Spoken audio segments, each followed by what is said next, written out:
Sir শুধু doctor না, sir আলেম, স্যার একজন বিজনেসম্যান, স্যার একজন খেলোয়াড়। ডক্টর হিসেবে উনি আলহামদুলিল্লাহ আপনারা চিনেন, জানেন।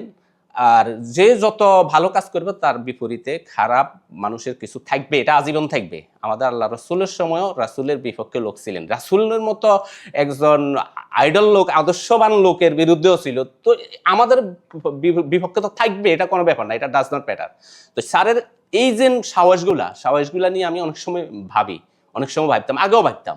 তো সেই ক্ষেত্রে স্যার ডক্টর হিসেবে আলহামদুলিল্লাহ পারফেক্ট। এটা আমার দৃষ্টিকোণ থেকে আমি সার্ভিস পাইছি, আমি সেই 28 বছর আগ থেকে স্যারের সার্ভিসগুলো নিয়ে যাচ্ছি। স্যার শুধু ডক্টর না, স্যার আলেম, স্যার একজন বিজনেসম্যান, স্যার একজন খেলোয়াড়। কোন দিক দিয়ে আপনি ফেল করবেন, এটা বাস্তব প্রমাণ। আমি ডক্টর হিসেবে উনি এলোপ্যাথিক যখন ডক্টর ছিলেন তখন উনি ফার্স্ট ছিলেন। দাগনভূঞাতে আমাদের এলাকায় স্যারের এত রোগী হতো, মানে কল্পনা করা যায় না। রোগী সিরিয়াল থাকতো, এটা দাগনভূঞাবাসী আপনারাও জানেন, এত রোগী হইতো।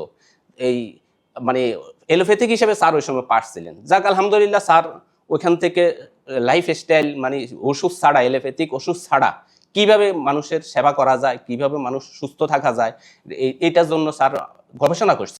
জেকে লাইফস্টাইল লিমিটেড, ওষুধ মুক্ত সুস্থ জীবন।